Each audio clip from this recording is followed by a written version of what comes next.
Fala aí, pessoal, vamos ao serviço. Hoje eu vou fazer mais uma vez uma analogia para a gente chegar a um pensamento, tá? Como sempre, agradecendo os comentários aqui embaixo, que são show de bola. E quem quiser assistir, a gente está fazendo mais lives mais tarde, sempre por volta de 8h30, 9 horas. E lá a gente troca uma ideia, conversa um pouco, brinca. Quem não puder, de qualquer maneira, fica aí no canal, quiser assistir. Mas lá na hora fica mais fácil de interagir, né? E assim a gente vai fazendo isso aqui virar uma família, um grupo, né? Fechado, né? Quer dizer, não fechado, né? Aberto, porque são bem-vindos pessoas do bem. Vamos lá. Num determinado momento da minha vida, eu fui empreiteiro de obra, então tinha vários funcionários. Consequentemente, eu era um cara muito bem remunerado e levava uma vida não desregrada, mas a gente acha que o dinheiro não acaba, que a gente pode gastar porque amanhã eu ganho mais. E com o meu problema de saúde, para quem me acompanha, a vida mudou. A família aumentou, né? Porque depois do meu problema ainda tive uma pequenininha. Então, nesse meio tempo meu pai faleceu, eu fiquei com a responsabilidade de cuidar da minha mãe, que é deficiente visual, uma senhora de idade. Então, a minha vida financeira caiu, obviamente, e automaticamente a minha família, as pessoas que dependem de mim aumentaram. E a conta passou a não fechar. Eu trabalho no comércio, o Rio de Janeiro está quebrado e o movimento caiu drasticamente. Eu sempre falo isso aqui bem claro, no meu setor, na minha região, lojas estão sendo fechadas, muito próximas a mim, o movimento está muito fraco.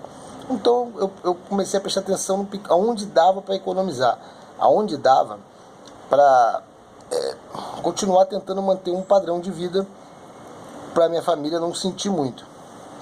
Então, por exemplo, já fiz o vídeo aqui que eu parei de assistir televisão, mas eu mantinha a TV a cabo, meu pacote incluía a TV a cabo, e eu fiquei durante uns 5 ou 6 meses sem assistir, mas pagando, né? E a Dani sempre falando, por que você está pagando? Eu falei, às vezes quando a criança pode... ninguém nem liga.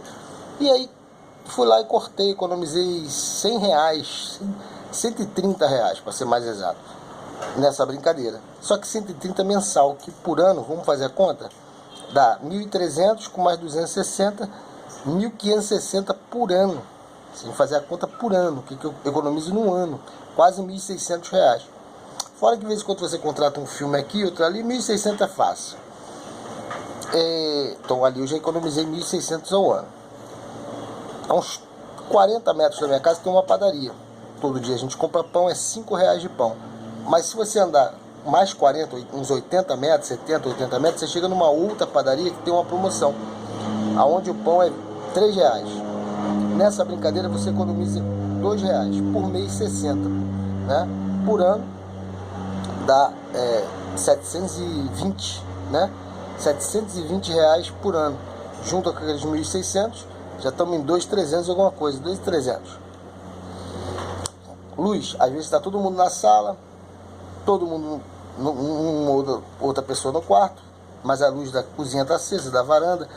Tem adolescente em casa, fica 20, 30 minutos brincando, se olhando, se maquiando na frente do espelho. É uma luz que está sendo gasta à toa.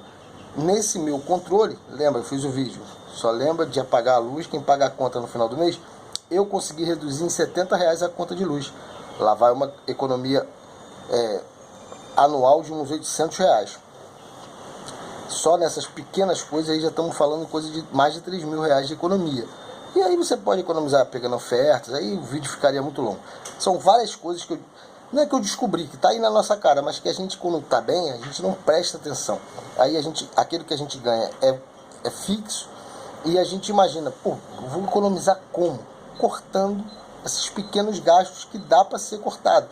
Não é vivendo mal, não é deixando de ter prazeres na vida, mas deixando de gastar à toa. Só que acontece uma coisa interessante. Essa luz que não fica mais acesa, que você fica reclamando para apagar, e principalmente o jovem reclama. Quem não paga a luz reclama, pô, chato, fica em cima de mim.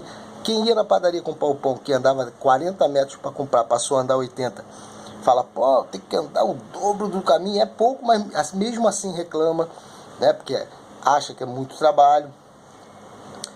Ninguém ligava a televisão, ninguém reclama. Nesse caso aqui ninguém reclama, mas é capaz de alguém falar quando quiser ver alguma coisa, falar, pô, antigamente tinha, agora não tem. Resumindo, quando você tem que fazer alguns cortes, automaticamente você gera pessoas que não ficam muito satisfeitas com a tua atitude. Porque enquanto estava tudo ali de mão beijada, ninguém... Que a verdade é essa, né? Só lembra de apagar a luz quem paga a conta no final do mês. Então quando você faz alguns cortes, principalmente os jovens, que quem não paga a conta tem a sensação que perdeu, né? Que tem mais trabalho, mais esforço, tem que se prestar mais atenção nas coisas. O negócio da luz eu canso de ligar, passa 10 minutos, alguém vai na cozinha, volta, sai, já está fazendo outra coisa e a luz está acesa. Eu desligo e reclamo que é para entrar na cabeça, mas não entra de jeito nenhum. Mas nessa brincadeira eu fiz aqui 3 exemplos que já me economizaram mais de 3 mil reais ao ano. E aí tem várias coisas que você pode ir economizando para você conseguir sobreviver ao tempo de crise. Por que eu fiz essa analogia pessoal? É o que está acontecendo no país. Entrou um governo, tá? Você pode ter votado nele ou não, mas agora que ele está lá, você tem que torcer a favor. Ele é o técnico do teu time, por 4 anos pelo menos. Na próxima eleição você tenta, se você não é a favor, fazer um movimento que ele saia, não denegrindo a imagem, mas mostrando que tem outro melhor. E ele teve que cortar coisas que estavam sendo desperdiçadas. Mas quem estava gastando aquele dinheiro não tem a sensação que está sendo desperdiçado. Um tema que ninguém gosta muito de tocar, cultura, né? Porque tem essa coisa, cultura é muito importante para os jovens, tira os jovens da droga, da violência. É muito bonito, social é muito bonito.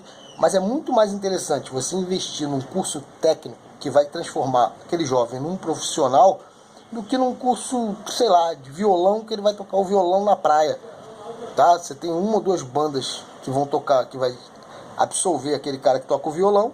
Você não vai ter uma indústria de tocadores de violão. E já num curso técnico você está criando jovens preparados para a indústria. Você está pensando no futuro do país. Então se o dinheiro desce para as 2 coisas, ok. Mas já que o dinheiro não está dando para as 2 coisas, você deixa o jovem fazer o curso técnico e naquela rodinha, em vez de tocar o violão, você aperta o telefone e bota uma música de violão e escuta. Dá para se virar sem, mas o técnico é muito mais importante, na minha concepção, né?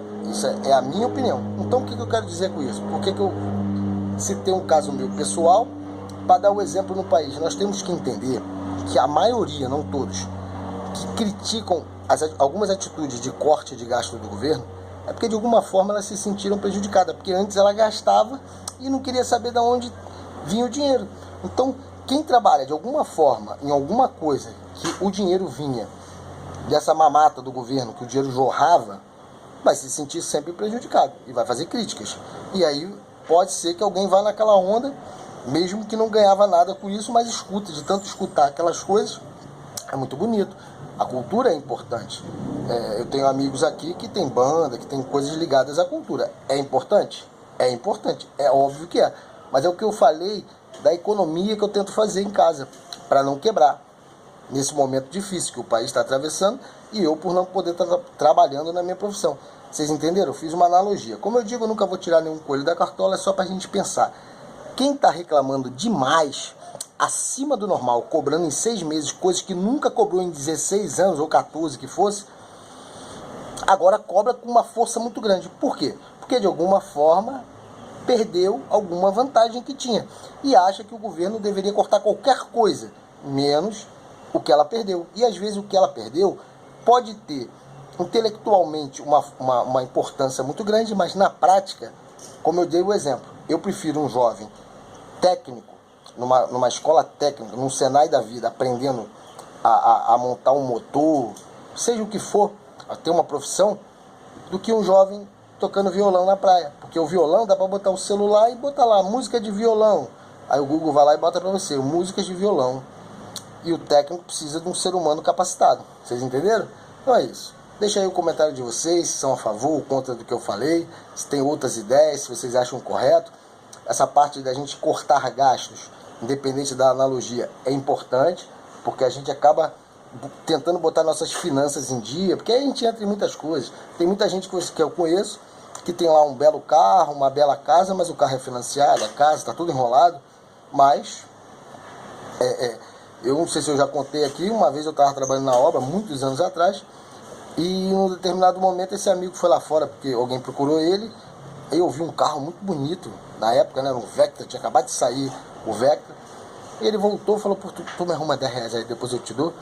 Eu falei, o que foi? Não, um amigo ali tá desempregado, tá passando dificuldade, ele tem 2 crianças pequenas em casa, é só pra ele comprar um miojo, alguma coisa na salsicha para as crianças almoçar. Falei, aí ele foi lá, dei, ele ia me pagar depois, a pessoa que me pediu, não, a pessoa do carro. Ele voltou, eu falei, o que foi? Ele falou, não, ele perdeu o emprego, já tá 3 meses, não consegue arrumar, tá todo enrolado, as crianças dele tá até passando um aperto. Eu falei, esse carro é dele? Tá pago? Ele falou, não, é dele. Eu falei, por que ele não vende para organizar a vida dele e anda de Fusca, a pé? Eu nessa época andava a pé, eu falei, eu ando a pé. Ele falou, não, ele não vai perder o carro, depois para ele comprar, ele não consegue comprar outro igual. Deixa ele manter o carro lá e tá certo, alguns amigos ajudam, a gente dá um jeito, mas vender o carro não. Vocês entenderam? Parem para pensar. Uma coisa bem simples, mas é assim que o brasileiro costuma viver.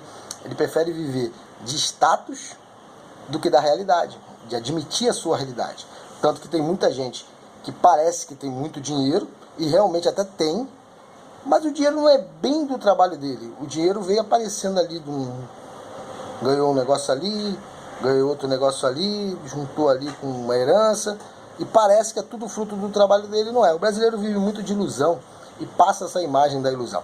Vamos lá, para não ficar muito longo, gostou? Deixa aquele joinha, não gostou, deixa o negativo, tem uma opinião contrária, deixa aqui, tem mais uma coisa para acrescentar, faça questão, e se quiser acompanhar a gente lá nas lives que a gente faz, é quase todo dia, praticamente todo dia, tá muito bacana lá, descontraído, não tem tumulto nenhum não, é só pra gente brincar e debater algumas coisas dessa daqui, que vocês quiserem trazer à tona, vocês vão ver eu falando ali na hora, no improviso, que como eu faço os vídeos, às vezes a pessoa pensa que eu gravo, que eu erro de gravação, não, é no estalo, até as besteiras que eu falo vai.